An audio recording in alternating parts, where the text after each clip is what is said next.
And welcome to Real Estate Talk. I'm Nacho Yanez, and with me is Derek. And this is another video of a series that we talk about real estate from a practical, informal point of view. So remember, this is not a course. This is based on our experience. And well, today what we're going to talk about is the fact of, the basics of owning real estate. Okay, so the first part, we're going to talk about what are the types of property. So we mentioned briefly real estate. Okay, what is real estate as opposite to personal property, real property versus personal property. The second part we're going to talk about is what are the types, it's called, of estates. So how can you have title in that sense in terms of leasing or owning and so on. That's the second part. And the last thing we're gonna see is what happens when you hold title. If it's one person or it's multiple people, what are the different options? So this gives an overview idea, about how does it work in the US. As always, Derek will when I get to too clumsy when I get experiencing or anything, just let me know or ask the questions if because and again, I will try to mention everything, but I'm gonna talk about the things that we see every day. Yeah. A point of view when you actually do in real estate, at least here in San Diego, that is the type of things that are very related to this. Right. So the first one, and a really important one, is okay, what is personal property versus real property? So the real property, it's something that is everything that is the land, everything on top, including the airspace, and everything underneath until literally the center of the earth. I mean, if you own land, I don't know you're gonna go that deep, but by law, that's believe it or not, that's what it says. I mean, I guess that's when they're saying, I'm perforating, and so as much as you want is still your land. That's the understanding. Right. So one of the most important words, because real, well, real might be misleading. Well, is that the other property is not real? Well, real property, it's also immovable. So something that you cannot move. The land, you can move the earth on top of the land or the sun or whatever you have, but the land itself is going to be there. Is determined by the map and everything else. So that's immovable. And the opposite, so everything that is not real property is personal property, and it is movable. It's something that's like a car or something. Even documents, you got cash, that's considered personal property. A lot of the other things are considered personal property. So here, a few names. So personal property, it's also called chattel, or like I say, movable. And yeah, when you sell it, normally you get a bill of sale. That's when in the US, that's what we have.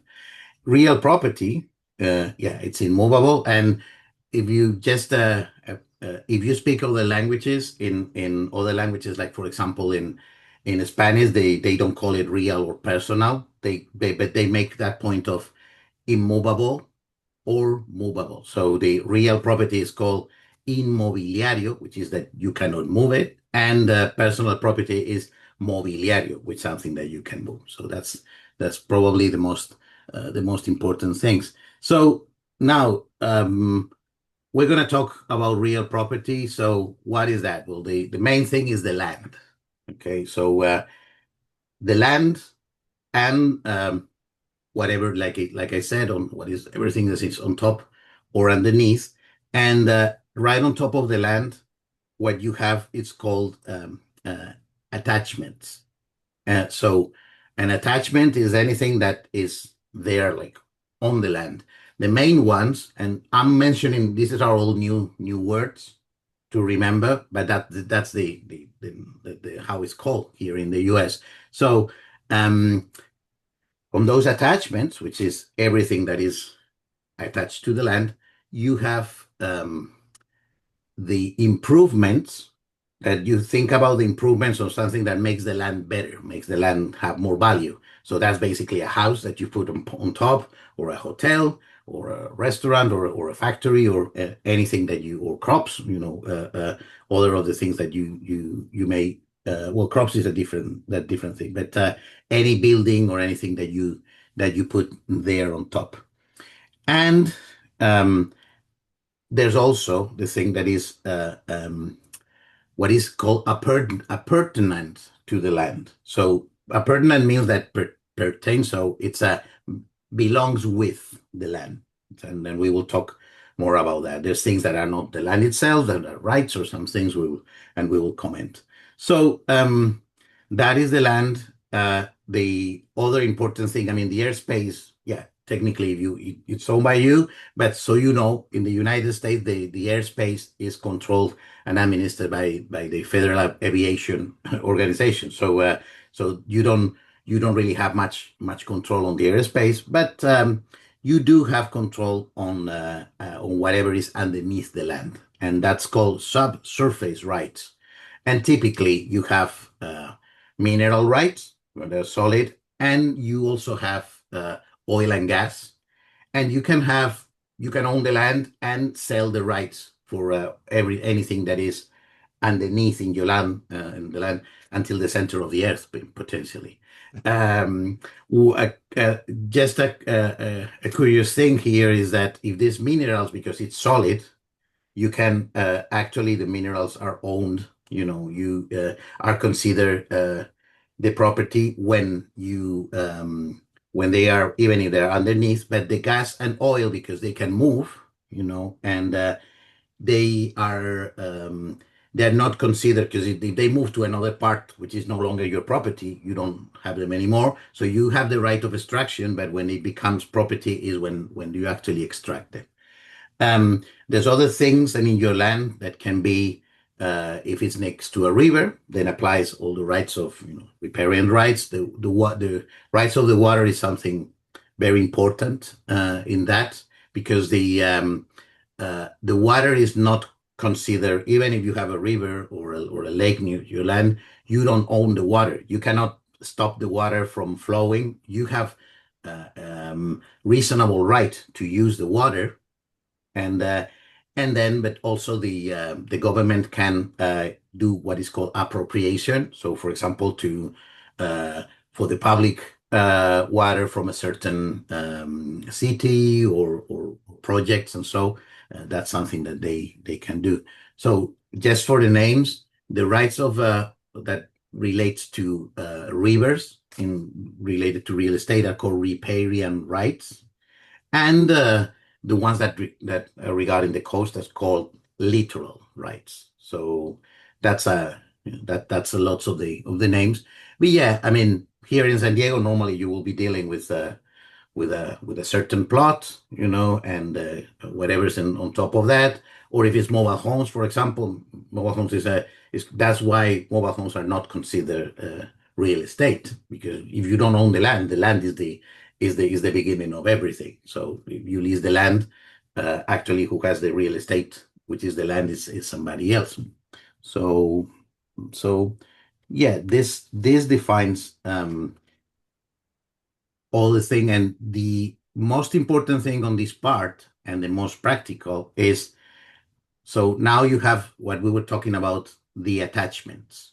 So the buildings, and there's the fixtures. The fixtures is whatever is added to the buildings.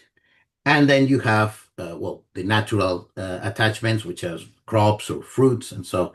But the fixtures are important, because when you're selling real estate, a fixture is considered real estate. So normally it goes with the sale, with the house. You're selling a house. And the typical example is something that is attached to the real estate, like, for example, a ceiling fan. Normally that is considered real estate, and you don't need to specify in a contract that the ceiling fan is included in the sale, because by definition, because it's attached there, probably will be, while a portable fan you can say, well, that can be there. It can be in any other place. Is not attached to the land, so probably that will be considered personal property. Sometimes it's not that easy to determine what is personal property and what is real estate and is included. So here there's two things. First of all, in your contract, when you're making an offer, is the best practice is to specify, anything that you see there and the buyer wants it to be included, specify it in the contract, and to avoid misunderstandings. If finally there's a misunderstanding and it goes to court and what was included or not, there's a method that looks at different things. One is the method of attachment, like I was saying. If it's a screw there into the ceiling, that's probably real estate. Uh, uh, as opposite that if it's not, it's just sitting on a table or something like for example, the microwaves that are included and sometimes that are not, but that needs to be specified. The other thing is adaptation. So if something is built exactly for a property, and you say, well, it will not make sense to have it in another property, probably, they're gonna say, okay, this is more real estate than personal property because it really it fits to this property and not to others. Like say Um, a built-in storage or something. yeah, yeah, exactly. Something that is a storage that you say, well, I probably cannot. This was built on purpose for this, and this is just mostly to in case of conflict afterwards. The other one is the intent of the people. If the intent of the buyer and the seller is clear, so that's why it's important to put it in the contract. And if it's clear and in writing that this was real property or wasn't, that's also important. And if there's an agreement about that, that's another of the things to consider as well. So and there's a last one which is called, yeah, well, relationship of the parties. Just so you know, then normally if you go in front of a judge, normally if you're the tenant says that something is I don't know, it doesn't belong to the house and it's personal property that they had and they're gonna take with them, normally the judge will give priority to a tenant over the landlord and a buyer over a seller, so that will influence. But all these things they will consider to the point if something in a sale is personal or real property. Yeah, the practical advice from every day is specify it in your contract, and in order to avoid any of the problems. But basically, yeah, it's if something is attached, very obvious things, windows, doors, and so some shelves normally. There's an Chandelier. exception with the shelves that if it's a business, those are called trade fixtures. So imagine that you have particular shelves or special machines or cranes because of the business that you have. Uh, if you sell and if somebody is leasing that land for a business, well, when they go, all that, even if it was a fixed, probably they're going to take it away because that was belonging to the business and not to the property. That is called trade fixtures. Okay. This is I'm throwing is bombarding with lots of names and lots of different things. With the names, you can check them later. The important thing is uh, understanding why are these things important. And yes, all these things on the attachments, in the end, it can create a problem if it's not clear what is included or not included in a sale. Nacho, Uh, and you said the trade fixtures.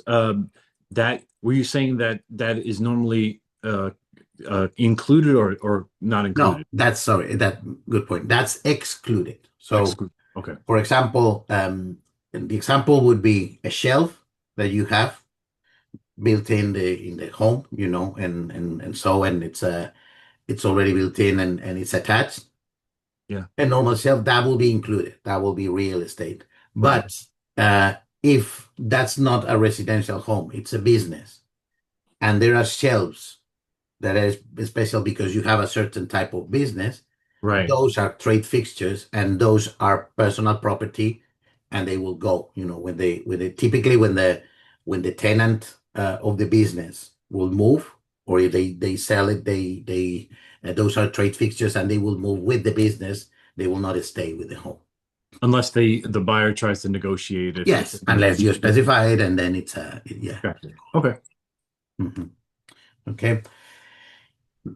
Another important thing, so we talked about the land, whatever, the rights underneath, on top, whatever you put.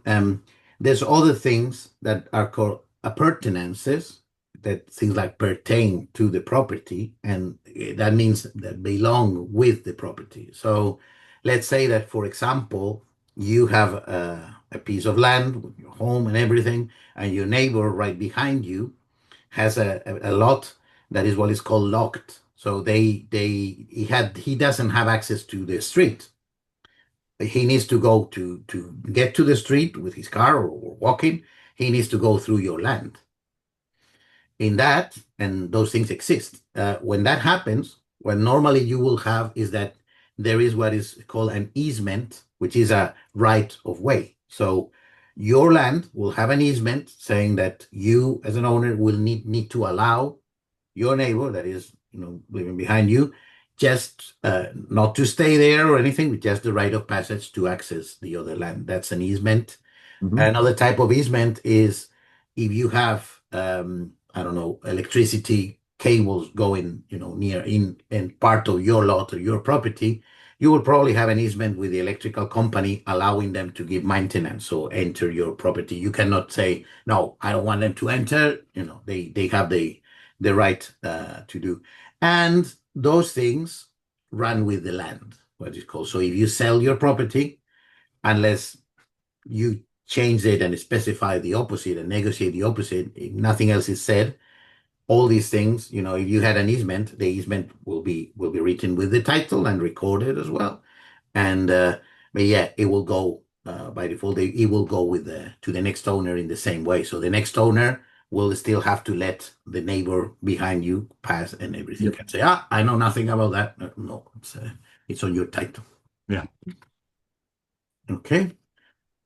So we talked about what is the land, and so now we're going to talk about how to own. What are the different ways of owning, in the sense of different ways of estates, which is the technical word of ownership interest in a property. So, and this is the first one is the distinction, and the states is like it's called freehold, one part, and the other one is called as opposite leasehold.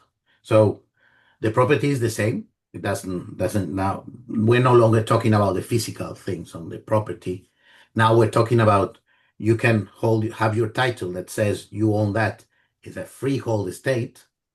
That means that basically that you have the ownership is yours, or a leasehold estate, or that's also called less than freehold estate. That means that you only have the possession. In a lease is a rental. So with you have in as a tenant, you have the right of possession. And the owner, well, that says it doesn't have the right of possession. It cannot enter in your property. But what you have is a leasehold estate. So that's an interest of possession in that property, as opposite to when you own a property, that's called a freehold estate. So now if you own a property as freehold estate, there are two types of those as well. You can have a fee simple estate or a life estate. The difference is that a fee simple means that uh, it's like permanent. It's forever. The thing is yours, and there's no conditions on other people or for their lives, and so as It's yours opposite. and that's that.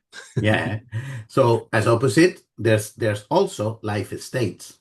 So a life estate is something that it's yours. It's not that you have the right of possession, like you're not renting it. It belongs to you, but it belongs to you during the lifetime of somebody, either you. So somebody says, okay, I'm going to sell you this property, but while you live, because I want you to own this, and while you own it, you can rent it, you can encumber it, you can do all you want. But when that person dies, it's the heirs or anything, they don't go to that.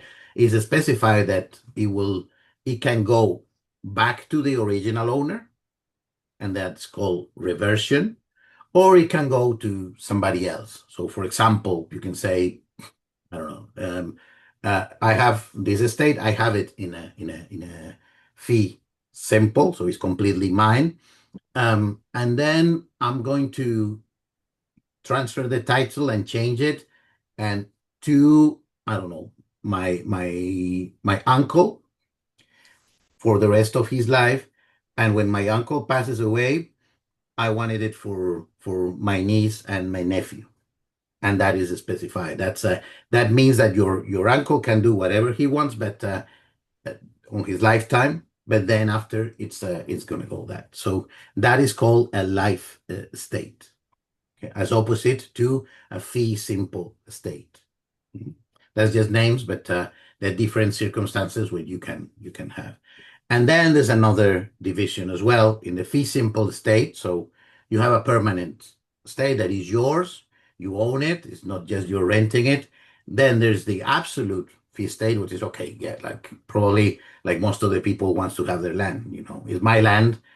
There's no restrictions. I have it, and it doesn't depend on the life on anybody else, and it has no conditions, extra conditions. The conditions is, for example, when this condition is called a qualified state, and you can say, and that's possible. You can say, look, I don't know, there's a church, and I say we're selling the church, but with the condition that the next owner needs to have a church as well.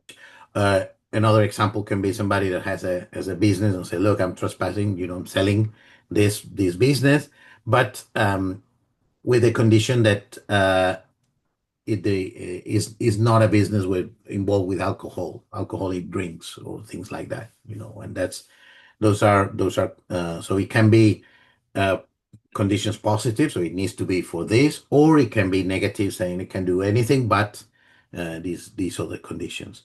In that, you still have a fee simple state, so you own property, but there are certain conditions that go. That has to do as well sometimes, and like a similar situation. You can have a fee simple, but there's always these type of conditions done by the cities. The zoning is a way to put conditions on properties. We'll talk later in the courses, but if your zone is commercial, and you cannot do, industrial, for example. In this industrial, there's residential and commercial. They're different things, and they are mandated by the city. So yeah, if you're in this example, if you're in the middle of nowhere, and there's no zoning and nothing, you can say, you can have a fee simple absolute, so dedicate your property to whatever you want. But normally in incorporated areas, or when there's a zoning, there's a if you cannot have residential, if it's a commercial area or so. Vice versa. Yeah. Okay. Then let's talk about the last thing, which is what's the okay, sorry. Yeah. Well, I'll edit this.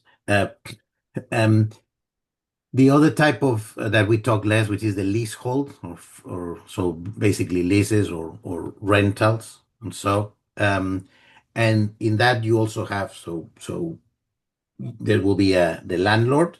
The landlord has a fee estate, normally owns the estate, and or maybe you can have a life estate, but well, is your landlord until he leaves and then passes to somebody else. But what you have as a tenant is a leasehold estate, which gives you, like we said, the right of possession, but not really the property. And then for this, you can have a tenancy for years, what is called tenancy for years. And what it means for years, it doesn't have to be years. It can be any period of time, but it means for a limited and determined period of time. So you have a lease that says there it's until, March 15th of 2029, and that's determined. That's one type of leasehold estates or lease agreements. Another one is what is called periodic. So it can be month to month, and there's a very common. Or if it's year to year, well, that's a periodic as well. It renews automatically, but it's for a certain period of time. That's periodic estates. Uh, Another one, which is normally when there's no contract, that's called tenancy at will. And when there's no contract, normally you would say, okay, any of the parties can cancel the tenancy at any time. That is something that purely on real estate is like that. But sometimes in cities or where with some normatives from the cities on legislation, if you're a landlord, you're not supposed to have a tenant without a contract. It's not like, oh, no, it's at will for anyone. We can rescind it in a tenancy is at will. Apparently, you can if any party can cancel after 30 days. Hmm. But what happens in many cases is that the if you consider that as a landlord, but then your tenant says, "Look, I wouldn't have any problem to have a contract, but this landlord never offered me a contract, but I have been uh, paying for all the obligations." Some people will go to court and say, "Look, you cannot evict me, after 30 days because I may have some rights." We're not, so that I'm just mentioning that just to say that the state at will, with like no obligations for any parties, that exists, but I haven't seen any of those in the practice. So Right. that. And the other one is called estate at sufferance.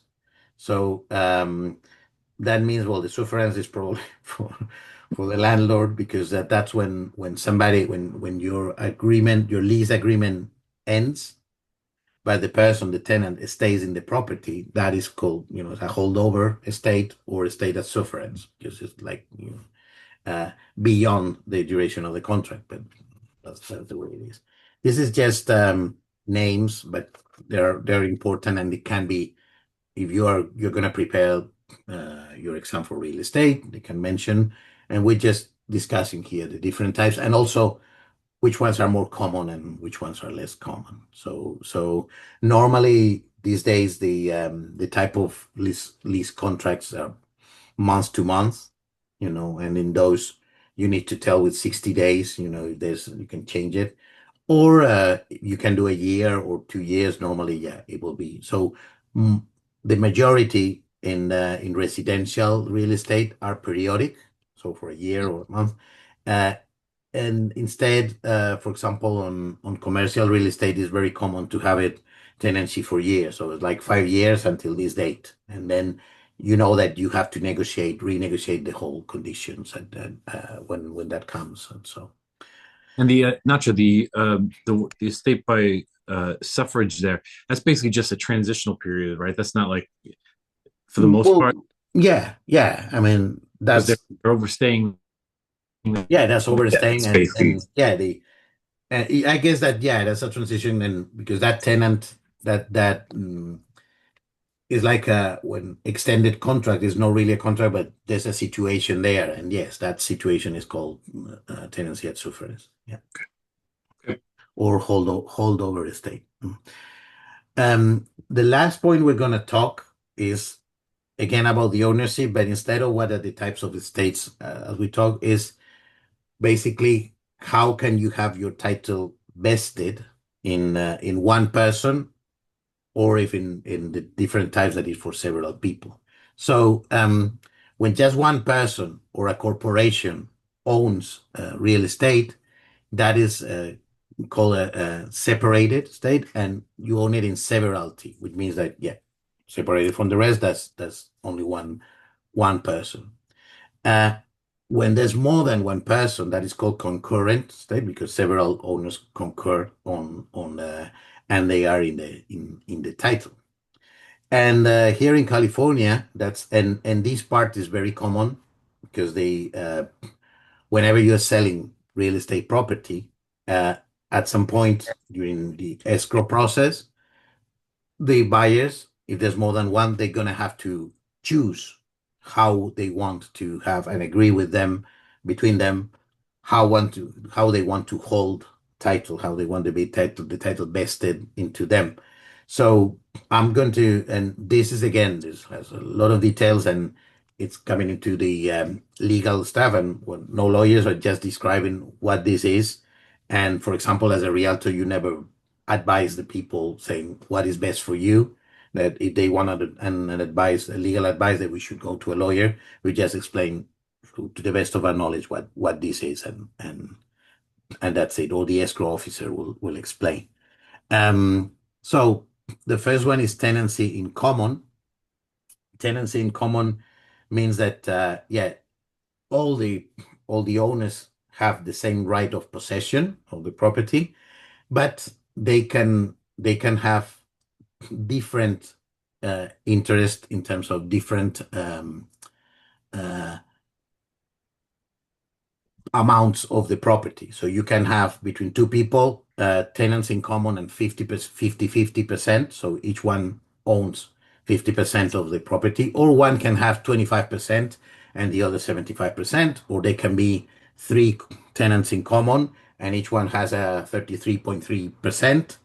They in this situation they can all have possession of the property, but in terms of ownership, um, they have they can sell that part of the their ownership in that, or they can uh, potentially give it you if they the day that are not alive anymore, or so it will go to their heirs, and so that's a that operates like more independently. The second type of tenancy is called joint tenants, which means that the people with joint tenancy, they are all owners of 100% of the property. So when one of those, and they cannot, in order to sell that property, they need the agreement of everybody that is in the joint tenancy. Uh, the joint tenancy uh, requires, because it's like they're all owners all at the same time. So it requires that they become part of the owners at the same time. They need to be in the same title. They also have the same possession. All the possession is the thing that they have in common in the tenancy in common. But in joint tenancy, because the tenancy in common can start with a title, and a few years later, the other one sells their part, and you have a different tenant in common in the agreement. In joint tenancy, it needs to be all at once, so all in the same title, and they have the same interest. They are all owners of 100% of the property.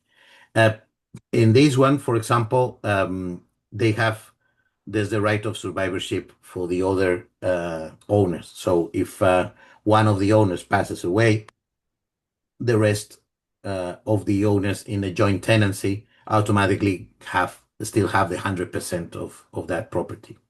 So if in the case of if two people are Mhm. joint tenancy and one passes away, like, well, I should back up. Two people joint tenancy, so they both own it. One person passes away, the survivor is now the sole owner that owns the whole Yes, thing. Yeah. Okay. yes. And actually, to transfer title, if you want to sell the property, all that the escrow is normally asking is the death certificate of the other person, and is because it's joint tenant, say, to with rights of survivorship. So, for example, one in that case, the deceased person, uh, when he's deceased, the imagine that person has heirs, like sons or siblings or something, the property will not go to them. They will be in part of the joint the other joint tenant. Mm. As opposite, for example, of tenancy in common, then when one passes away, it hasn't sold it, it goes to their heirs. Hmm.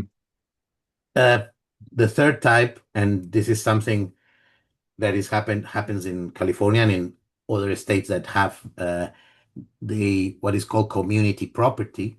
And community property is um, joint property as for people that is married, legally married.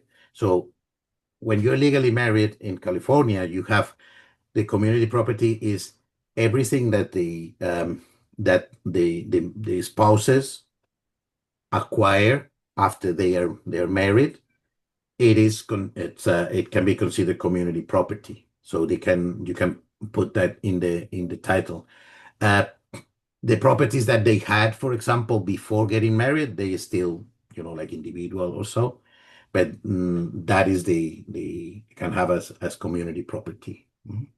Um, and the last one is, for example, in partnership, that's for businesses. So if two business partners want to own a property, they can own it as business partnership as well.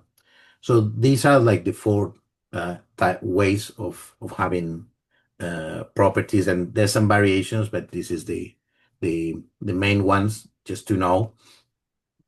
And another important thing about all this on the ownership and when transferring title is the recording. So recording means that when some title transfers from one person to another through an escrow, it needs to be a public document, and every county has a recorder, and then is recorded, is publicly accessible who is owner of this property, because it's in the record. There's a record for the property, and then there's a chain of title saying, okay, this property this year was acquired by this person, and in the record there's also other things like if the property says encumbered, if it has loans on or if there are debts against that property, and so in order for the recording, it needs to be the deed, which is deed. That's something we haven't mentioned so far. But let's go back. When you're transferring personal property, like a car or an object, you use a bill of sale. And when you transfer real estate, normally you use a deed.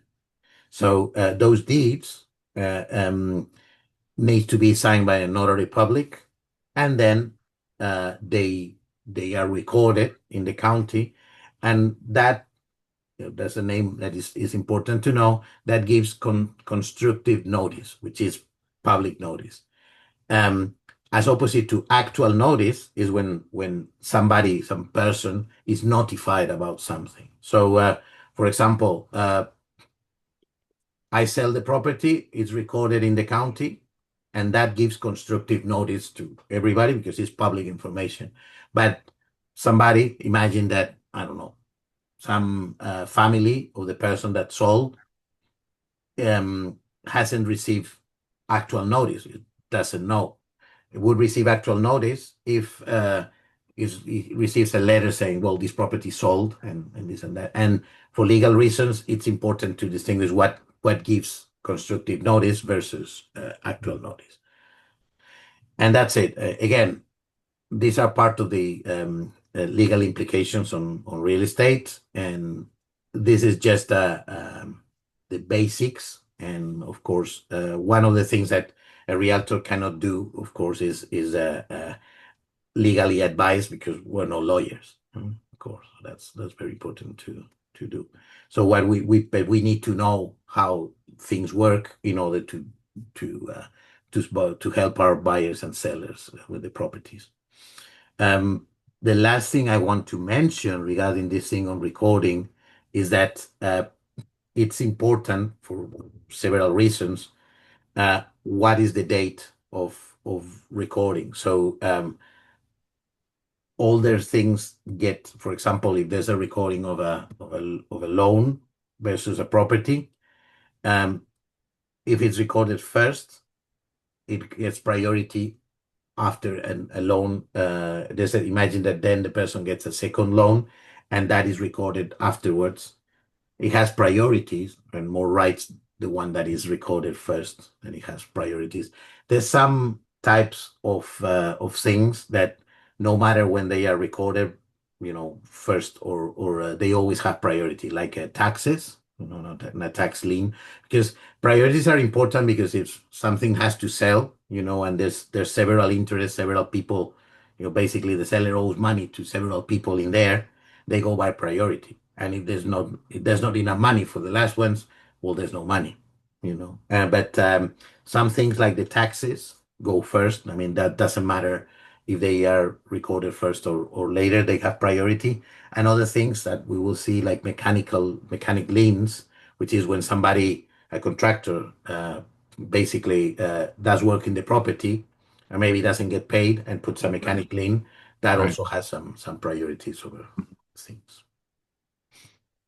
Okay. Well, that's a lot of names. One of the things is that we will talk about this again. This is lots of. If you have been seeing this video or and there's several terms. If you need clarification of others or so, yeah. I mean, it's lots of names, but also tells you what the profession is about. We'll be dealing apart from the selling part.